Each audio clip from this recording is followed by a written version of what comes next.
Le chacal a décidé que cet oiseau pourrait lui faire concurrence. La grande erreur est le messager sagittaire, qui combat au corps à corps les serpents les plus venimeux. Cet oiseau à plumes est capable d'écraser un chacal, si bien que l'animal s'enfuit vers un autre continent pour ne plus jamais rencontrer un tel adversaire. Nous allons maintenant vous montrer d'autres cas où les oiseaux donnent des leçons de bonne manière aux animaux qui sont entrés en contact avec eux.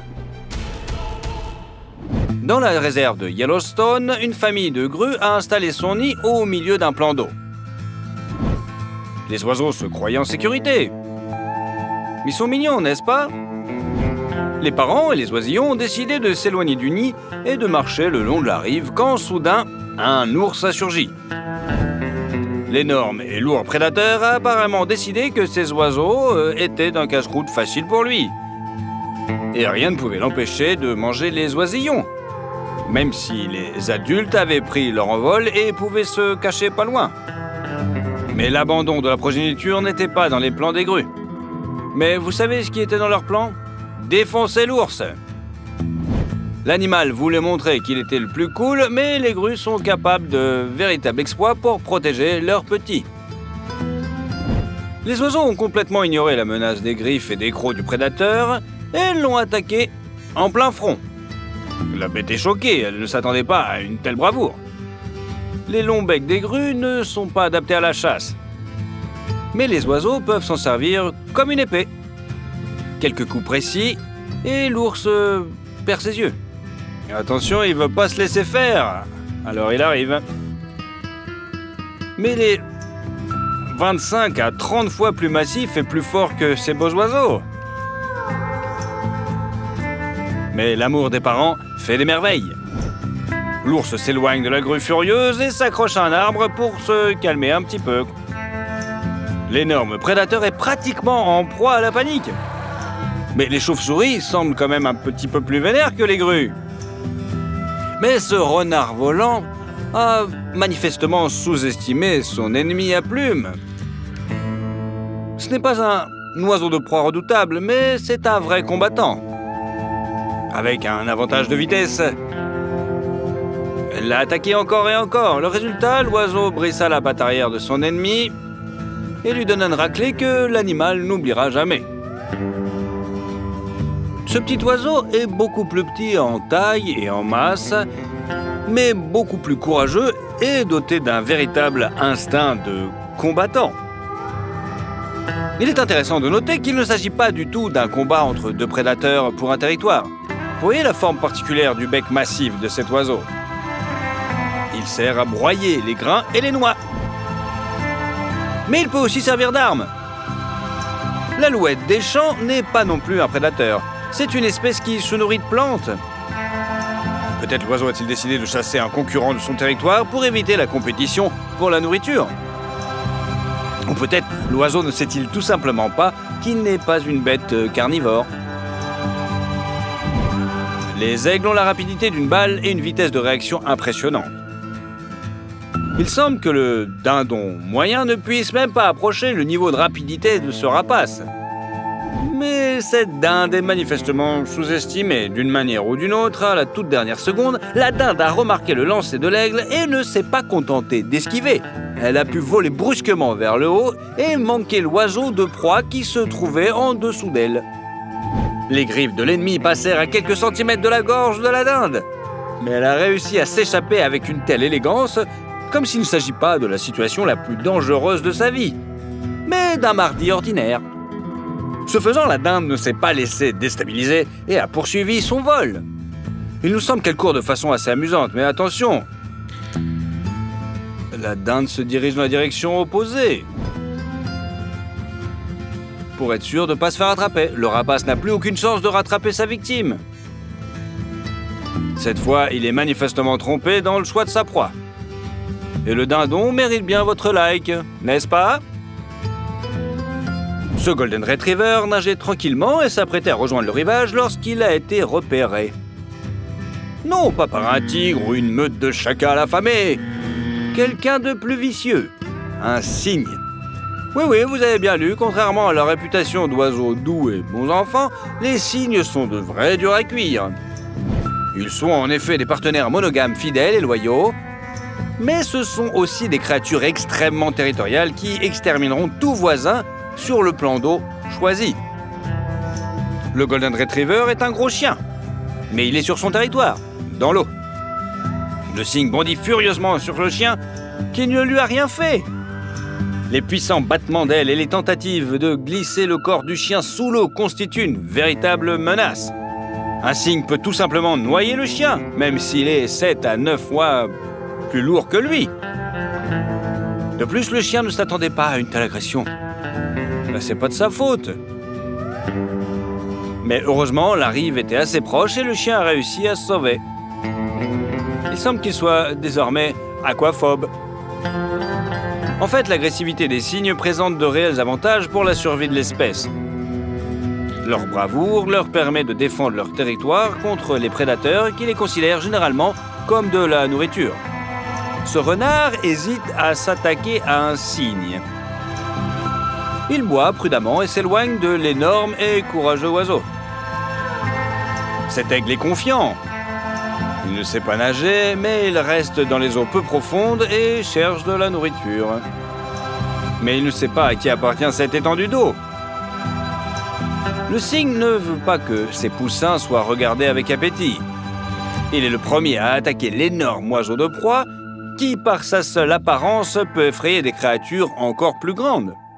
Mais le cygne intrépide attaque de front et fond sur l'aigle. L'oiseau blanc tente d'éperonner son ennemi, de l'entraîner dans les eaux profondes, de le noyer ou au moins de mouiller les ailes du rapace pour qu'il ne puisse pas décoller avant d'avoir séché. L'aigle n'a pas pris la bataille. Il bat en retraite et le cygne célèbre une nouvelle victoire. Les chats domestiques terrorisent les oiseaux de la ville. Ils attrapent souvent des pigeons et des moineaux, mais ils peuvent aussi s'attaquer à des adversaires plus dangereux et plus sérieux. Dans ce cas, cependant, le chat a manifestement surestimé sa force. Elle s'est attaquée à une chouette, et c'était une grave erreur. La chouette possède d'excellentes tactiques de défense et peut combattre un prédateur même au sol. Pour ce faire, il déploie toutes ses plumes. Le chat est sous le choc. Son ennemi a doublé de taille en 1 seconde. Cela peut nous sembler drôle, mais imaginez qu'un gentil labrador se transforme soudain en un ours brun et se dresse sur ses pattes arrière. Bon, c'est pas drôle, j'avoue. Dans d'autres cas, les griffes et le bec acéré permettraient aux hiboux non seulement de se défendre contre les chats, mais aussi de les chasser comme des proies. Le messager sagittaire a une allure assez originale. Le plumage descend le long de ses pattes, comme une culotte. La tête est précise, sur un cou assez long mais droit, le bec pointu et relativement court, et sur la tête se trouve une touffe de plusieurs longues plumes. L'oiseau doit son nom à ses plumes, qui ressemblent à celles que les secrétaires portaient au siècle dernier derrière les oreilles. Ces oiseaux volent bien, mais plutôt à contre-cœur. Ils passent le plus clair de leur temps à marcher d'un bon pas dans la savane et à chercher de la bouffe. Ce chacal s'est dit qu'un oiseau mince et drôle ferait un excellent déjeuner. Mais il n'a manifestement pas compris à qui il s'attaquait. Après tout, le messager sagittaire est l'un des meilleurs chasseurs de serpents les plus venimeux du monde. Et si beaucoup d'autres oiseaux à plumes attaquent les reptiles depuis le ciel, ce héros préfère les tactiques plus chevaleresques. Il attaque l'ennemi sans chercher à se cacher et privilégie l'attaque frontale. Si cet oiseau peut venir à bout d'un énorme cobra de plus de 2 mètres, il peut sans problème venir à bout d'un chacal. L'effrontée bête à elle-même n'est déjà pas contente d'avoir choisi un tel adversaire. Ses coups de pied puissants peuvent briser les côtes et même la colonne vertébrale. Les griffes de l'oiseau sont émoussées, mais c'est un avantage pour lui. En effet, les pattes massives frappent comme des marteaux. Quant au bec, bien que court, il est très acéré. Le messager sagittaire est un proche parent, en quelque sorte, de l'aigle. En fin de compte, le chacal a eu de la chance de survivre à ce combat. Mais il ne s'attaquera certainement plus à cet oiseau-là. Il semble que ces oiseaux en aient assez de la tyrannie de ces serpents. Chacun des oiseaux en tête-à-tête ne peut rien contre un grand reptile venimeux. Mais ici, ils se sont regroupés en une bande d'oiseaux. Et c'est ensemble qu'ils se sont jetés sur le serpent, qui cherchait simplement quelque chose à manger. La tactique des oiseaux est en effet similaire à celle des gangsters. Les combattants ont encerclé l'ennemi le plus fort et se sont relayés pour lui asséner des coups rapides. Ils picorent et donnent des coups de pied. Les oiseaux ne sont pas des prédateurs redoutables. Ils n'ont pas d'armes comme des griffes ou des becs puissants. Mais ils sont déterminés à abattre le serpent qui les terrorise. Et vous savez quoi? Les oiseaux y parviennent. Le reptile est choqué. Il ne s'attendait pas à un tel soulèvement et ne sait pas quoi faire. Alors que le serpent s'élance sur un oiseau, un autre oiseau le frappe à l'arrière de la tête par derrière. Et ça se répète à l'infini, la tactique et la cohérence des oiseaux à plumes sont parfaites.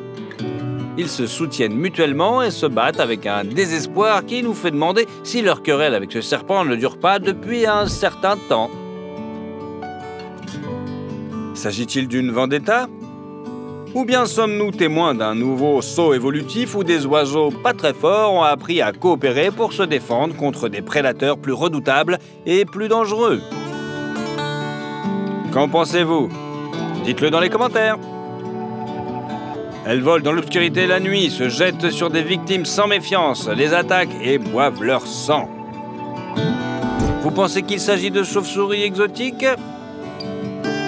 Regardez-les. Ils sont plutôt flippants quand même. Imaginez tous ces oiseaux qui leur tombent dessus. Les pauvres animaux sont attaqués par des perroquets vampires. Incroyable, n'est-ce pas? Les animaux ne s'attendaient pas à un tel tour de la part d'oiseaux aussi mignons. Ils ne se sentaient pas donc menacés et ne s'enfuient pas lorsqu'ils voient ces oiseaux s'approcher d'eux au crépuscule.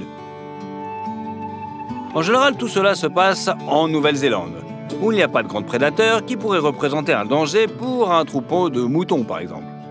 Là, le bétail se sent en sécurité et se promène librement dans les espaces ouverts, même la nuit. En vain, ces moutons n'ont pas eu affaire à de jolis perroquets à qui l'on peut apprendre à parler. Ces moutons ont affaire à de véritables monstres. Les oiseaux vampires n'ont pas de crocs. Ils se contentent de s'asseoir sur le dos de leurs victimes et de les transpercer avec leur bec. En général, les perroquets sont omnivores. Ils se nourrissent de larves, d'insectes, mais ils aiment aussi le nectar des fleurs et des fruits. Cependant, ces oiseaux vivent dans les régions montagneuses de la Nouvelle-Zélande, où il fait assez froid et où il n'y a pas beaucoup de nutriments. C'est pourquoi ils souffrent de carences en vitamines. C'est probablement pour pallier le manque de certaines substances importantes qu'ils ont diversifié leur menu avec du sang animal. Les perroquets vampires font souvent souffrir nos pauvres moutons. Pendant longtemps, ce comportement sanguinaire des perroquets est resté un mystère. Il y a quelques années, des chercheurs ont découvert que certains perroquets se comportaient comme des vampires. Ce fut un véritable choc pour tout le monde. En effet, les perroquets kéas ont la réputation d'être parmi les oiseaux les plus intelligents du monde. Les kéas sont curieux, actifs et très amicaux avec les humains, et sont souvent gardés comme animaux de compagnie. Ils sont également des maîtres du vol et semblent effectuer des acrobaties aériennes juste pour le plaisir. Pourtant, ils sont capables d'attaquer des moutons et d'autres animaux sans défense pour boire leur sang. La blessure causée par un coup de bec est assez désagréable et douloureuse. Mais le perroquet ne se soucie pas de l'inconfort de sa victime, il boit simplement le sang qui s'écoule des tissus endommagés et après s'envole. Le perroquet reste sur le dos du mouton, même si celui-ci tente de s'échapper. Cela vous rappelle un rodéo effrayant, n'est-ce pas? Et l'oiseau peut rester assis sur sa victime pendant assez longtemps. Une telle attaque n'a pas de conséquences fatales. La blessure, bien que brutale en apparence, n'endommage pas les organes vitaux et n'est pas très profonde. Mais le spectacle d'un oiseau qui chevauche un animal au crépuscule et agit comme un vampire est impressionnant et effrayant, n'est-ce pas? Bien sûr, un tel perroquet ne s'attaque pas aux personnes, pas dans cette catégorie de poids, bien sûr. Oui, et si le kéa sera un animal de compagnie avitaminose, il est susceptible de souffrir plus probablement, de sorte que le besoin de sang est annulé. Mais qui sait, peut-être devrions-nous considérer l'oiseau de compagnie un petit peu différemment maintenant. Il est difficile de dire pourquoi une antilope pousse un nouveau-né dans l'eau. Essaie-t-elle de lui apprendre à nager? Essaie-t-elle de le laver? Veut-elle se débarrasser d'une bouche supplémentaire? Quoi qu'il en soit, ce comportement n'est manifestement pas du goût de cet oiseau. La zone côtière est son territoire. Ce marabout fait partie de la famille des cigognes. Il se nourrit de grenouilles, d'insectes, de reptiles et de charognes. Ces ongulés ne semblent pas s'en rendre compte. Pour eux, la cigogne géante n'est qu'une voisine tranquille qui cherche tranquillement des grenouilles quelque part au bord de l'eau. Les gazelles ont manifestement sous-estimé la soif de sang de l'oiseau et c'est en vain qu'elles ont laissé le veau s'approcher d'elles. La cigogne charognarde le regarde comme un déchet qui l'empêche de marcher le long de la rive. Ou comme de la nourriture. Le bébé gazelle est vivant, mais cela semble être une épreuve temporelle pour la cigogne. Il suffit de voir comment l'oiseau saisit de sang-froid le bébé par les pattes et manque de le noyer. Heureusement, cette histoire s'est bien terminée. L'oiseau est trop paresseux pour tuer la petite bête et la cigogne a pu s'échapper sans blessure ni dommage grave. Mais il ne s'approchera plus jamais de cet oiseau sans crainte. C'est le gang le plus drôle que vous ayez jamais vu. Les dindes se sont regroupées pour former un véritable groupe de gangsters et ont décidé de prendre le contrôle du quartier. Regardez comme ils se pavanent, on dirait qu'ils s'apprêtent à débarquer au café du coin avec une offre que vous ne pouvez pas refuser, quoi. T'as besoin de protection? Ils pensent que oui. Le chat n'a manifestement pas compris à qui il avait affaire. Il pensait pouvoir disperser facilement un groupe d'oiseaux, mais il a été tellement dégoûté qu'il a dû s'enfuir. Avant, le chat pouvait chasser les dindes, mais maintenant, ils ont échangé leur place. Les canards sont plutôt mignons. Ils peuvent être mignons, n'est-ce pas? Regardez cet exemple d'amitié interespèce. N'est-ce pas adorable? On pourrait croire que les oiseaux sont pratiquement captifs du chat, qui les traite comme ses jouets et qui, par caprice, n'utilise pas ses crocs. Ces canards n'ont ni griffes, ni bec pointu, ils sont juste sans défense. Eh bien, ces chats le pensaient aussi, et ils l'ont regretté quand le canard leur a montré qui était le patron. Ils se sont trompés d'oiseau. Le canard s'est révélé agressif et plutôt sûr de lui. Il a attaqué avec son bec qui ne peut pas blesser les chats ou leur causer de graves dommages. Mais quand le canard pince, ça fait plutôt mal. Les chats se défendent, mais l'oiseau attaque avec une telle force qu'il coince les adversaires et les pousse contre le mur. L'oiseau semble ignorer tous les coups de griffe à la tête. Les chats sont tout simplement choqués. Ils ne s'attendaient pas à une telle attaque. L'oiseau continue son attaque. Il veut donner au chat une leçon dont il se souviendra assez longtemps. On ne joue pas avec les canards. Le hibou est un redoutable prédateur qui rivalise avec l'aigle pour le titre du meilleur chasseur de tous les oiseaux. Il faut dire qu'il y a quelques avantages. Outre des griffes acérées et recourbées et un bec puissant, les hiboux ont une vision et une ouïe nocturne excellentes, peuvent voler presque silencieusement et sont capables de s'attaquer à des proies plus grosses qu'eux. Mais ici, la chouette a manifestement sous-estimé son ennemi. Bien qu'ils ne soient pas considérés comme les oiseaux les plus redoutables, les corbeaux sont connus pour leur ingéniosité et leur bravoure. Ils remplacent peu à peu les hiboux et les dominent même. La chouette voulait juste se reposer, mais les corbeaux lui montrent qu'elle n'a rien à faire là. C'est désormais leur territoire. Bien que les agresseurs noirs ne cherchent pas à mettre un terme fatal au conflit, ils sont déterminés et veulent chasser la chouette d'ici. Ils n'aiment pas ce quartier et ils y parviennent. La chouette ne savait tout simplement pas à qui elle avait affaire. Un bec puissant, capable de broyer des petits os, peut causer de sérieux dégâts à un hibou. Et les corbeaux ont également une poigne très tenace et peuvent trouver à la volée comme maîtriser un ennemi sérieux avec un minimum de risque. En outre, alors que les hiboux sont des solitaires, les corbeaux sont souvent réunis en grands groupes. Ils sont ainsi en mesure de vaincre un rapace sans risque. Et si l'attaque a lieu dans la journée, lorsque le hibou est fatigué par la chasse nocturne et qu'il voit moins bien à cause de la lumière vive, les chances des corbeaux augmentent encore. Il ne faut pas les sous-estimer. Peut-être qu'avec le temps, ils délogeront les hiboux de leur habitat habituel. Et toi, t'es pour qui dans cette confrontation? Dis-le dans les commentaires. On veut vraiment connaître ton opinion.